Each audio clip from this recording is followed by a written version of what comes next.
Privacy e dati personali. Quali sono i principali adempimenti previsti dal GDPR? Perché è importante adeguarsi al GDPR? Come si verifica se il trattamento dei dati personali è conforme al GDPR? GDPR cos'è?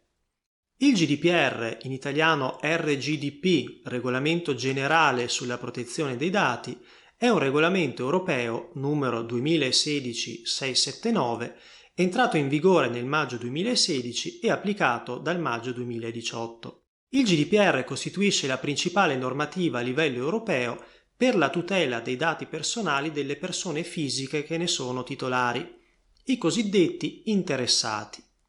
Benché siano ormai trascorsi alcuni anni dall'applicazione del GDPR, non tutti si sono ancora adeguati. Capita spesso infatti che società, imprenditori e professionisti trattino ancora i dati dei clienti senza rispettare appieno le regole in tema di privacy, anche per quanto riguarda il trattamento dei dati personali negli studi legali. Soggetti e adempimenti. Il titolare del trattamento è il soggetto che determina le finalità e i mezzi del trattamento dei dati personali degli interessati. Spetta al titolare garantire e dimostrare che il trattamento avvenga nel rispetto del GDPR.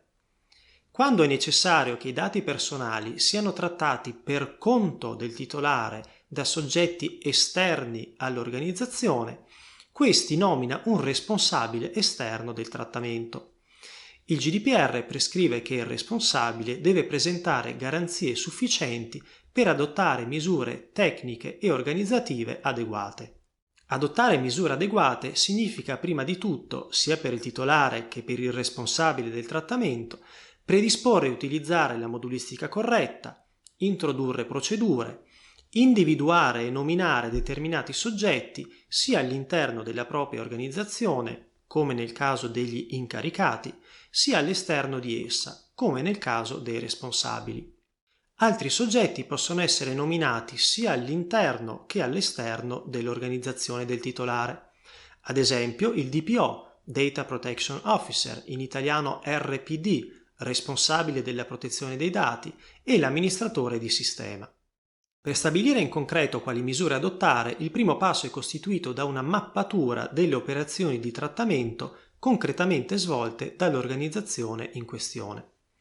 In estrema sintesi, si tratta di individuare quali dati personali sono e o devono essere trattati, da chi, come e per quali finalità. Ad esempio, sono molto diversi fra loro i casi di un e-commerce, di un ospedale, di un negozio di abbigliamento, di una società commerciale, di un'impresa edile, di una web agency, di uno studio professionale. Per ciascun caso il GDPR prescrive un approccio personalizzato, al fine di adottare le specifiche misure richieste a seconda del contesto. Attenzione alle soluzioni standard e automatiche. Il fatto che il GDPR imponga di verificare caso per caso quali misure tecniche e organizzative adottare a tutela dei dati personali degli interessati significa che il titolare del trattamento deve considerare con molta attenzione eventuali procedure, software, moduli, informative e più in generale tutte le misure di tipo standard o automatiche. Il fatto che siano disponibili e agevolmente rinvenibili online, talvolta persino gratuitamente, modulistica e documenti standard non esime mai il titolare dal rispetto integrale del GDPR e in particolare dalla responsabilità di determinare puntualmente le finalità e i mezzi del trattamento dei dati personali degli interessati. Al contrario, l'adozione acritica e non sufficientemente consapevole di misure di tipo standard o automatiche senza la relativa verifica e integrazione in ragione delle specificità del caso concreto può costituire di per sé la prova di aver violato i principi fondamentali del regolamento e può esporre l'organizzazione a severe sanzioni per violazione del GDPR. Ad esempio, il registro delle attività di trattamento è un documento fondamentale la cui struttura minima è stabilita dal GDPR, ma il cui contenuto varia necessariamente da organizzazione a organizzazione, in base alle specifiche tipologie di trattamento dei dati personali svolte dall'organizzazione stessa. Peraltro, a monte spetta al titolare e al responsabile, tramite i propri consulenti privacy, stabilire se un registro delle attività di trattamento sia obbligatorio, opportuno o superfluo e assumersi ogni responsabilità in merito alla propria valutazione sulla relativa adozione. L'importanza del consulente privacy.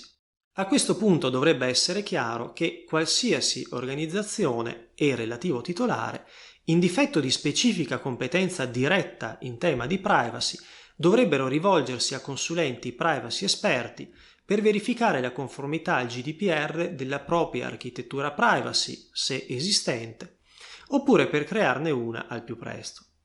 Il consulente privacy assisterà il titolare nella mappatura delle operazioni di trattamento e nella implementazione delle misure tecniche organizzative, così come nella gestione di questioni particolari, che spesso coinvolgono competenze ulteriori. Si pensi ad esempio al caso dei sistemi di videosorveglianza, che spesso richiedono un parere sotto il profilo del diritto del lavoro, al caso del cloud o del backup di dati presso server che si trovano al di fuori dell'Unione Europea, o ancora al caso dell'utilizzo di Google Analytics sul proprio sito internet, questioni che spesso richiedono un parere sotto il profilo informatico. Non è raro che in assenza di un consulente privacy, un'organizzazione che opera online, ma con una struttura societaria, degli uffici, dei dipendenti, dei collaboratori, dei fornitori, eccetera, ritenga erroneamente di essere a posto avendo pubblicato sul proprio sito internet la privacy policy e la cookie policy. Non è così. Privacy policy e cookie policy sono spesso necessarie, ma nella gran parte dei casi non esauriscono affatto gli adempimenti a carico dell'organizzazione e del titolare del trattamento. Ad esempio, se attraverso il sito internet un utente fornisce dei propri dati personali e quei dati personali, transitando per il sito, vengono poi trattati da dipendenti, fornitori, responsabili esterni, come accade semplicemente stampandoli in ufficio o salvandoli su un server, la privacy policy pubblicata sul sito è insufficiente in tutti i casi in cui il GDPR prescrive anche l'adozione di registri, atti di nomina, informative interne, istruzioni, valutazioni di impatto, eccetera. Iscrivetevi al nostro canale YouTube. Per maggiori informazioni visitate il nostro sito e seguiteci sui social media.